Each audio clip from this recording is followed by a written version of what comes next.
Dave. Yeah. Dave. Yes. Hello. Hi. Sorry, I was busy. How are you, Dave? I'm so busy. You You're would not busy? believe how busy I am. Busy. Holy crap! It's been so busy. Really? Yeah. Tell me about that. I don't have time to tell you how busy I am. I'm so busy being busy. I don't have time to even talk to you about how busy I am. Oh, are you going to ask me about how I am? I don't have time for that. I've got stuff to get done. Okay. I'm far too important for those sorts of things. I don't have time for that. But Do you have time for this? yes, time management is BS. Stop the glorification of busy today. So it's being busy. We're here to challenge the cry of I'm too busy, or I'm so busy, or I'm really, really busy. You ever gone home and I know it's the same thing with Tove. She'd be like, "How was your day, Dave?" I'm like, "I was so busy. You have no idea how busy it was at work today." Well, what'd you get done? I don't know. Like, I was just that busy. I don't know what I got done. I had so much to do. Story of my life. Yeah. Well, and not now. No. But imagine if we could help people go home knowing whether they've won or lost to play the game today. Yeah. Right? And having a sense of at least a small sense of accomplishment. You might not have got everything you wanted to get done, but you got the important stuff done. Whereas, unfortunately, most people come home and they've just been so busy, they don't even remember what they did. You know what, Dave? And I don't know if you're going to segue to this later, but I'm just going to throw it out there right now. The first time, maybe the second time after the initial inception of this beautiful relationship. Yes. We caught up and had a chat about things that really matter most for us. Yep. And the first question is, how are you? Mm. And Dave went to go that whole busy concept, but then he said, no, I'm excessively productive. And I went, and that was the first thing I wrote down at the top of my paper. I wrote excessively productive down, and it was the best thing around that I've seen. So, yes, and that's right. So it's today's all about how do you go from being busy to productive, or at least excessively productive would be awesome. And Levi, you're full of crap, mate. You're not so busy, mate. I know who you are, and I know what you do. Do you know who I am? Do you know how busy I am? Yeah. Levi, I'm so important, Saunders. Yes, you know. Can we not sledge our guests? Okay, sorry. Please? That'd be really great. Yeah. Levi's probably too busy to hear me sledging him anyway. All right. So in today's live, what we're going to cover, apart from the usual banter, is I'm going to talk about, the difference between productivity and being busy. Okay. So what is productive and what is busy? We're also going to talk about what is productivity. I need Uber Eats. Yeah. That's about a 7 times a day thing for Levi. Difference between being productive. Sorry, what is productivity? And the last thing we're going to talk about is I'll give you some models and tools which you can use to hopefully shift you from a busy mindset to actually a productive mindset. All right. And one of my very early clarisms was around busy, which was busyness isn't good for business. Right.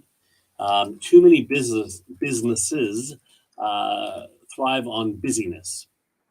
And that makes it very tough to survive when your whole workload and everybody in the workplace is so busy.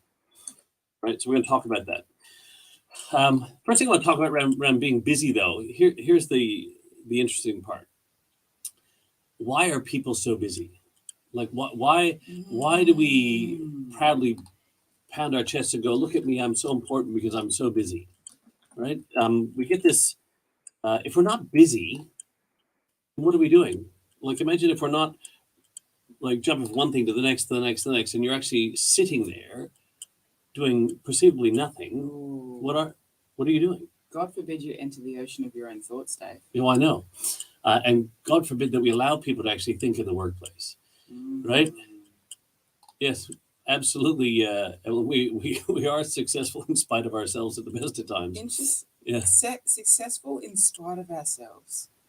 What an interesting... that is a concept that I would love to Juicy talk about another time. That's awesome, Evelyn. Thank you for that. We will follow up with Evelyn and we will get her insights on that. Yes, please. That's good. Yeah. So when people are wearing this importance badge of honor, right? It's because what would I do if I wasn't doing something, right? And in the workplace, also, it's, if I see someone sitting around, my thing is, well, hang on, what the hell are you doing? If you're sitting there doing nothing, perceivably thinking, most people say busy to avoid a new conversation or to avoid new conversation. 100% as well. Yes, without a doubt. So this is really a fascinating subject for me, because like there's words that we don't like, and busyness and being busy is one of them. And so if you work on the concept, please, leaders, owners, business people out there, anyone even working in organizations, the adage of you're paid to work, not to think, is an old way or an old mindset. And this is part of what's contributed to people being so busy. Because if I'm sitting around doing nothing, or I'm, wanting to spend some time thinking, but physically I'm not doing something, people are going to look at me and go, hey, you're not working. You're paid to work, not to think, get on with it and do some work, right? Now, the fascinating part of that, there was a study done by a management research firm, and I don't have the exact statistics, because I was only reading through it quickly this morning. It was just something, how things appear when you're, here we are doing a live stream on productive versus busy, and this thing came up on my feed about busyness. Not that Facebook or Google or anyone are listening to us, but why is Uber Eats just turned up at our door? Yeah, because what's that about? Because Levi ordered us something. Yeah, thanks, Levi Legend. So the study said, though, that I think it was over 1,000 senior leaders that they surveyed, that over 90% of them said the most important thing that they should be focusing on is long-term strategic thinking. They understood that, and it was like this whole unanimous belief that long-term strategic thinking is one of the most important things that senior leaders should be making time for. And then when they asked them the other question, which was how much time do you actually spend doing that, the same large percentage, 90-odd% almost, said that they don't make any time or hardly any time at all for it. So even though people realize it's one of the most important things that they should be working on, they don't make time for it. So knowing and doing are two different things. Please understand that, right? So because they get bogged down in all the short-term stuff, yet as the work that we do in the world for people about helping leaders to evolve themselves and their businesses to stay relevant, looking into the next 3 years of who you need to become. Well, long-term thinking is something very important that leaders should be making time to do. Absolutely. All right, to make sure that they do evolve and stay relevant, so you don't grow out of business. So there's this badge of honor, but once again, if you're standing around as a leader, people wonder what the heck you're doing. I remember when I worked at Bank West way back in the days at the call center at 50 William Street. We were up on the 4th floor, I think, of the building, and my office was up in the back right-hand corner. And I would come in the morning through the elevators, and there'd be 75 people on the floor. I would walk through, say good morning to people, have a quick chat to a couple people with a coffee, go into my office, which was like a fishbowl, had my desk, and on the far end of the wall was a big whiteboard. And a lot of times I would just sit there and stare in front of the whiteboard like this. And people just wondered what the heck I was doing, because I'm just staring blankly at this whiteboard. But I was making time for that strategic thinking, long-term thinking for the organization. And there's Dave just, would I pay him to stare at a whiteboard all day long? Jeez, I tell you what, you've been paying me to stare at a whiteboard a fair bit the last couple of days, Dave. A fair bit of whiteboard staring.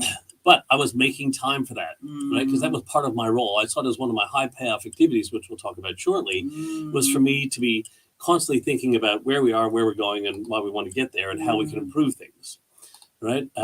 Because while we're in the do and we're busy doing things, we're not thinking about new ways to improve it, right? So all we're doing is doubling down on what we're already doing. And this is why people get really busy, because they just start doubling down on everything they're already doing, right? So we work out a way to do it. We go, okay, and let's just get it done, get it done, get it done.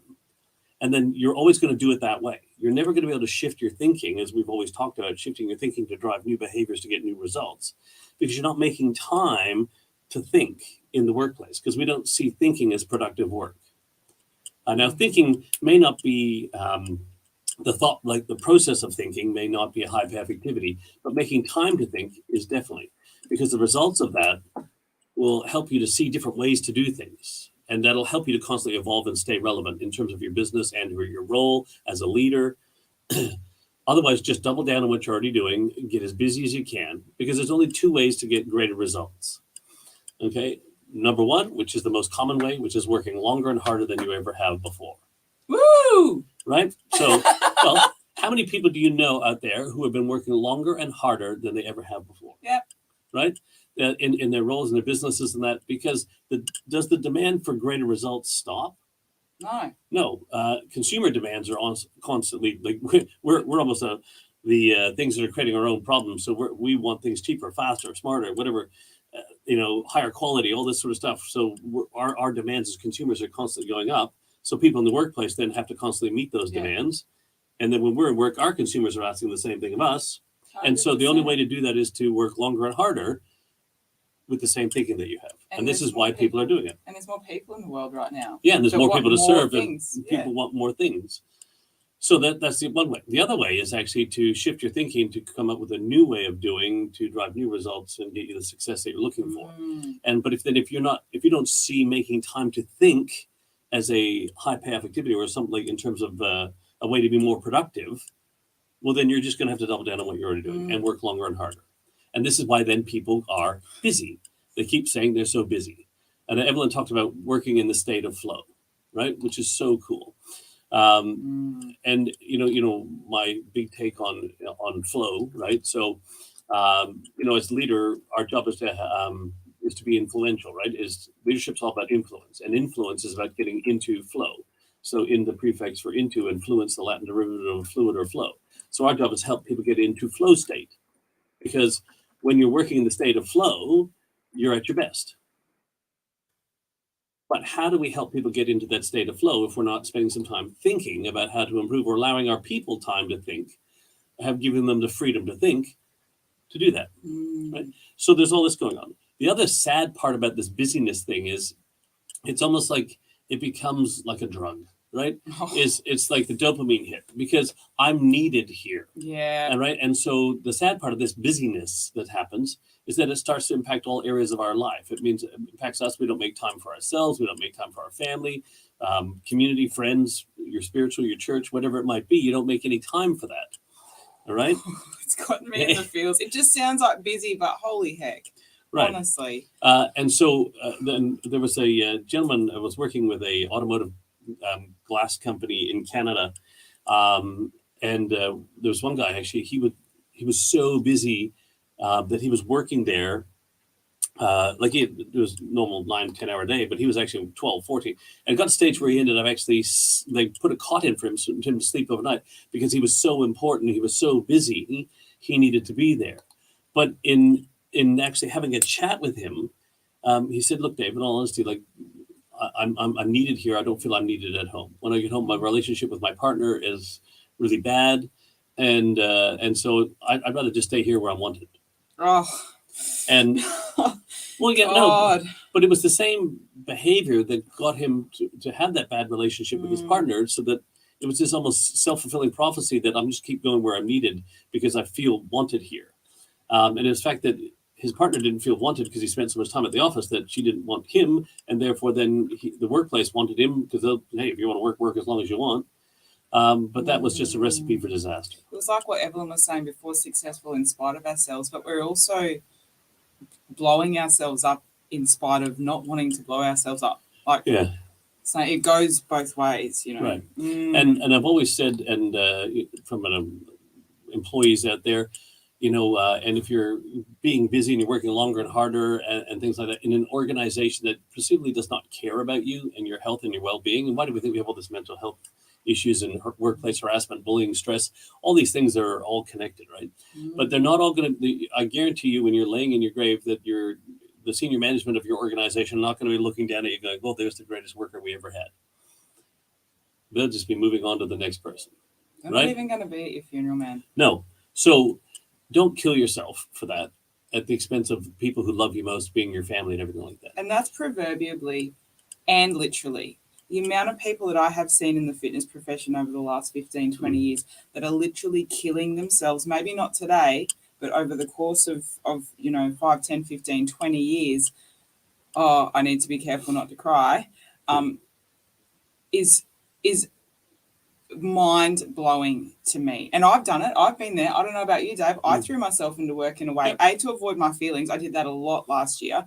And B, because to avoid myself. But then we slowly start killing our body ourselves. Life isn't juicy, and so we kind of fade away. We do a Homer Simpson of life back into the shadows. But then it's the same as true. It's maybe not, the death of our relationships, the death of our happiness, of our joy, of our friends, of the things that we love and we get juice out of. Yep. We go to work to get fun tickets, but then the fun tickets that we've got to invest in, we don't go because we work and we've got, anyway, this is your show. I get very passionate about this, can you tell? Yeah, just a smidge. Just love it. Yeah, well, it's important to understand it, but you raised a really good point there. And so how many of these, and we know that with a lot of business owners, leaders, that when they first come into our lives, is that they have very successful businesses, but they're working longer and harder than they ever have to have them or maintain them. They have all the toys in the world, but no time to use them, right? And this is the real fascinating thing, is that, we spend and we've talked about this before, you spend all this time creating all the wealth you can, right? And you sacrifice your health and well-being for that, to take all your wealth and to put it back into your health, to capture your health back. And you have all these toys and all this amazing, you want to do this to provide for your family and all these sorts of things. I get that.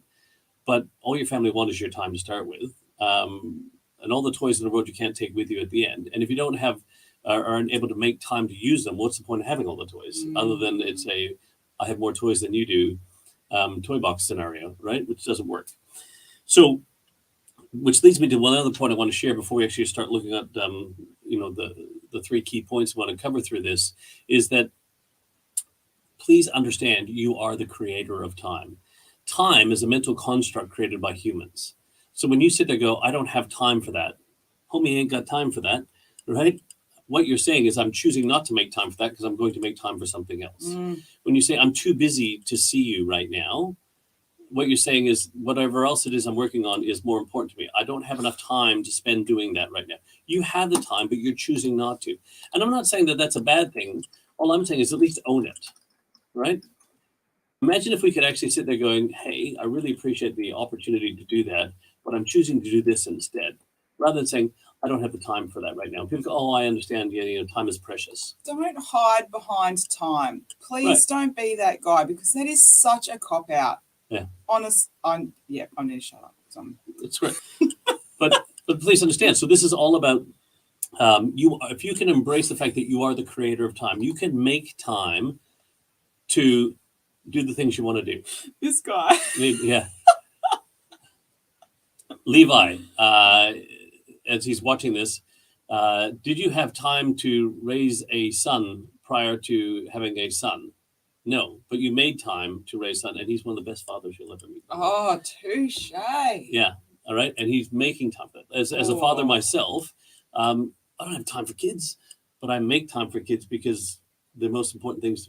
Oh my gosh, that's just blown my mind, because right now I'm like, I don't have time to have a baby. I can't even get my pants on to leave the house, and the next minute of it happens, I'll be like, holy heck, I've got to make this work.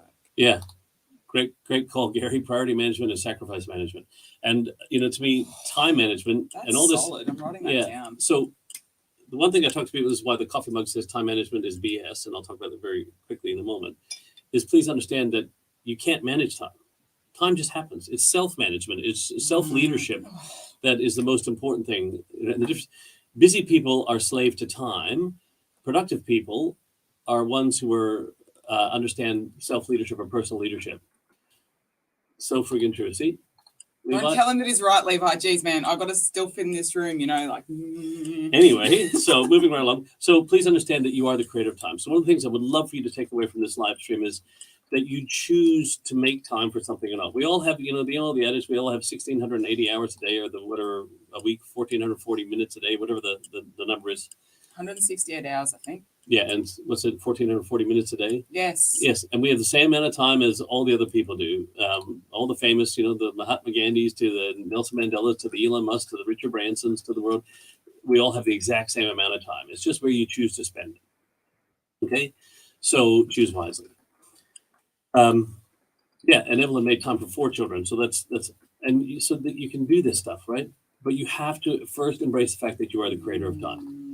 And that you make time and own it. Just own it, people. Yeah. Okay. Then once Lisa's finished writing that down, what I want to do is I want to jump. Let's talk about. Let me just bring up the slides here. So, what is productivity? Let's talk about that. Productivity, by dictionary definition, is the rate at which a company or a person does useful work for a country. right? Or a country. There's not much productivity going on. No, sadly. In any country right now. No, sadly not, right? But the key point of this, there's two key things to this definition. It's the rate at which we do useful work. Productivity is all about the rate that you do useful work, not useless work or unimportant work. It's the useful work. Yeah. Now, I'm not saying there's a bunch of other things we need to do sometimes to do the useful work. So please understand that. And I love this quote when it comes to being productive versus busy is don't ever confuse motion with progress. Robert Louis Stevenson. Something that I've always said is there's a big difference between treading water and swimming. They both take lots of energy, but one will get you somewhere. I'm so bad at treading water. I'm like a rock. So if we understand, like, this is what productivity is defined by, okay? Now, a couple things I want to touch on here is, first thing, the concept of this, which I've already shared with you. Please understand that this is a bunch of BS. Anyone who ever done a 3-day time management course? Oh my God. Yeah, it takes you 3 days to learn how to manage your time.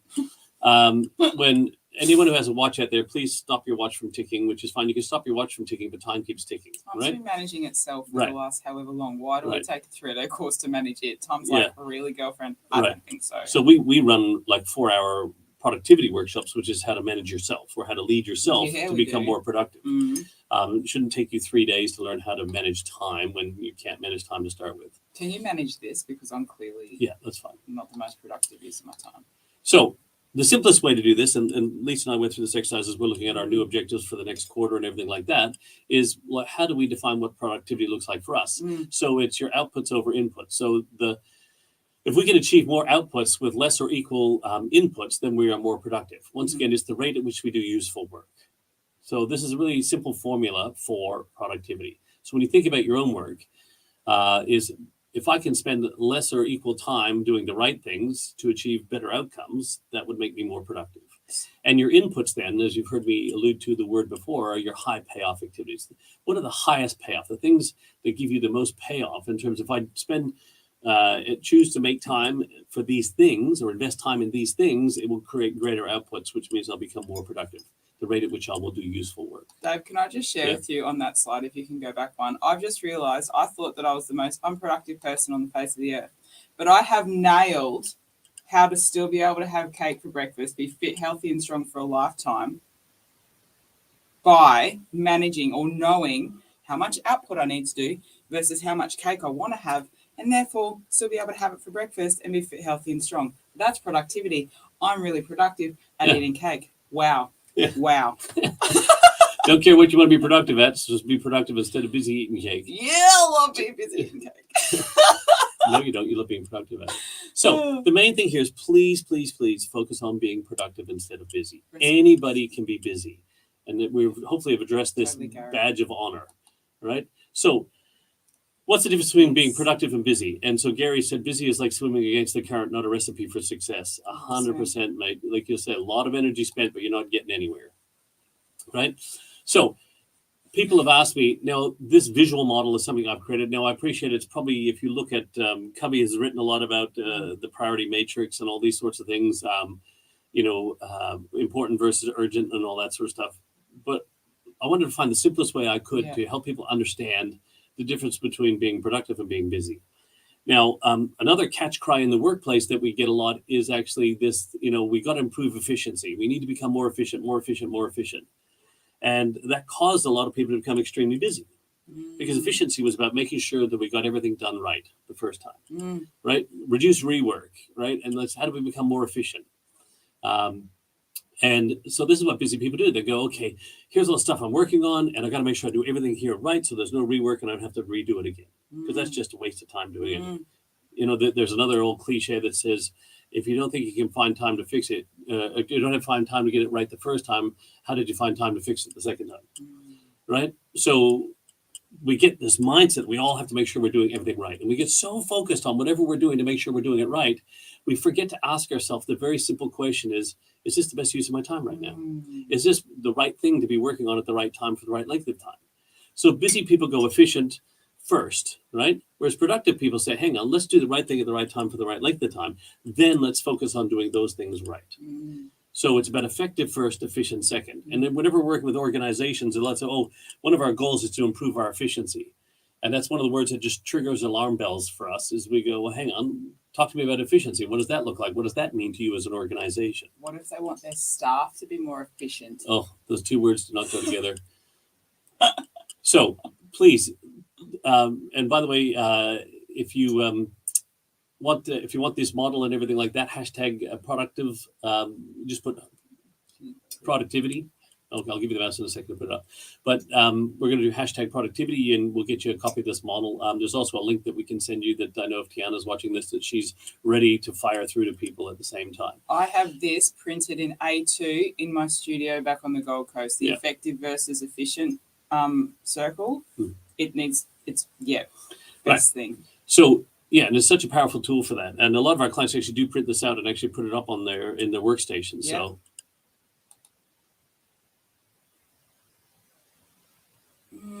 I think you were awesome, Evelyn.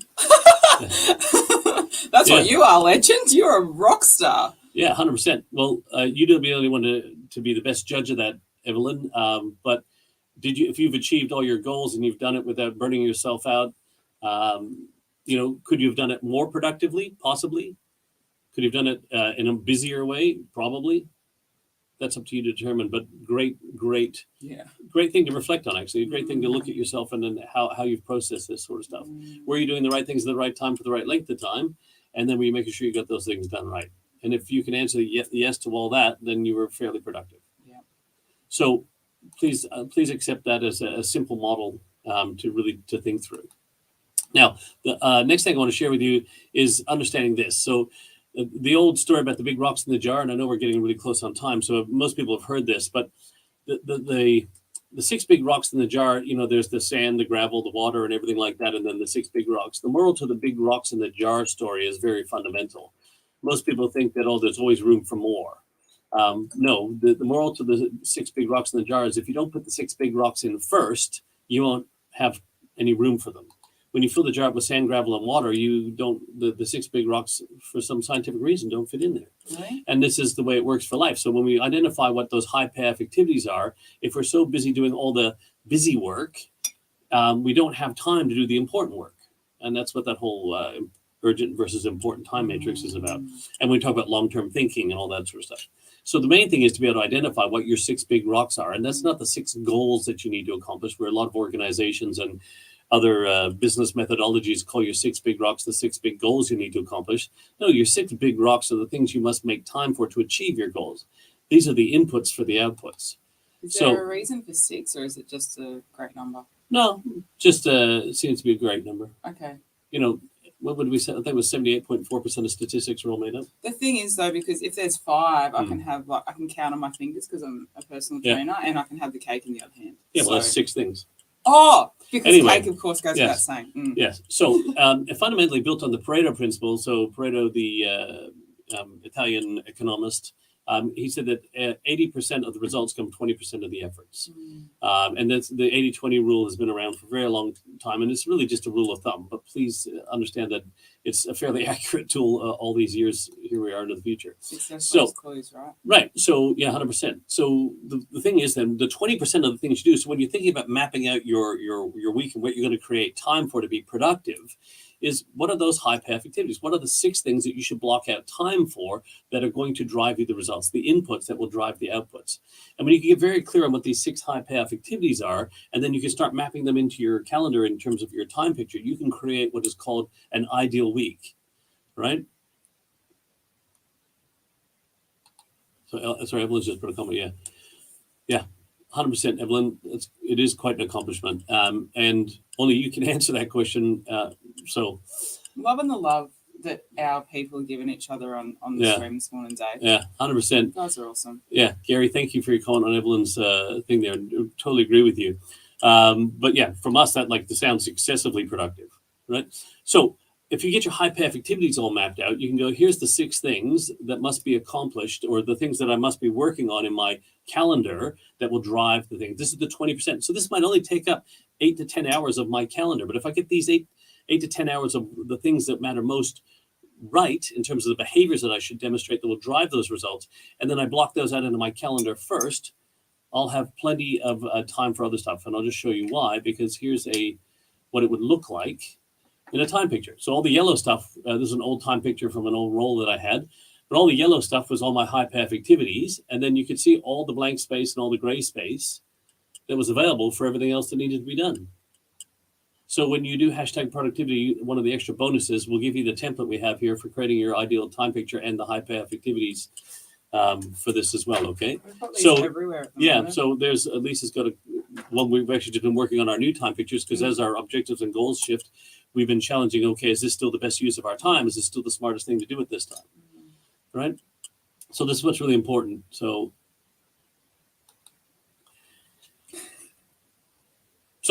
in summary, productivity is the achieving of greater outputs with equal or less inputs, and it's the rate that we do useful work. Please make sure that you're effective first, efficient second, and that is, ask yourself, is this the right thing at the right time for the right length of time? And then am I doing that right? And then if you'd like the models and tools which we've just shared with you, some of those simple fundamental tools, just put hashtag productivity in the comments and we'll make sure that we get them to you. All right. The last thing I want to talk about is very quickly, because I know we're at 30 minutes. Time always flies when we're having fun. Is the last thing I'll leave business leaders in a distributed working world that we're in today, where leaders are going, well, how do I know my people are being productive at home? Let me assure you, business owners and leaders, that you probably didn't know whether they're being productive at the workplace. The only thing you did know is that they were there. Oh. And that there's a big difference between, when people are absent from work, absenteeism we can track, but presenteeism, it's very hard to measure. So how do you help each of your people identify what does productivity look like in their roles and what would be the inputs that would achieve the outputs to do that? And then you can help increase their productivity, because most people, when they punch in and out, but you don't know how much they're punching out. And you probably spend more time caring about how much they're punching in and out than you do how much they're punching out. Right? And human beings thrive on certainty. So if we know certainly that if I just keep doing what I'm doing, I'm going to get what I've gotten. And even though I want greater results, people would rather spend time being insane at work than they would finding new ways to do things to achieve greater results. How fun is human behavior? Oh, gee, we're interesting creatures, hey? Honestly. Yeah. I like that. You know when they're punching out, but you don't know how much they're punching out. That's right. Yeah, so Gary's just raised another great point here. Value system for 80% of your day, week, year, 80% notional and good benchmark. Yeah, well, based on the 20-80 rule, or 80-20 rule, I don't even know if it's right 20% of the time or 80% of the time. Let's not ponder that one. Okay, so please be striving for being excessively productive. Drop the glorification of busy. Do not wear it as a badge of honor. When someone tells me, oh, I'm so busy, I said, I'm so sorry for you. I do. I feel sorry for you because you know what? There's like, we get it as human beings. Like sometimes we're sitting there going, like we spent a whole day doing a photo shoot yesterday, which could have been perceived as not productive work, but for all the content and stuff that we want, it was great. We had a great time doing it. Yeah. And because we were so productive in all the other things that we've been doing, we made time to spend doing this really cool, fun photo shoot yesterday. Right? You can make time for the things. Dave hates the camera. I know. You're all so surprised. I just couldn't wait to get off like this. Anyway, thank you very much.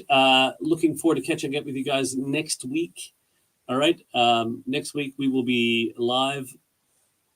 Hashtag productivity. For the tools, print it out, put it where you do your work to avoid getting busy.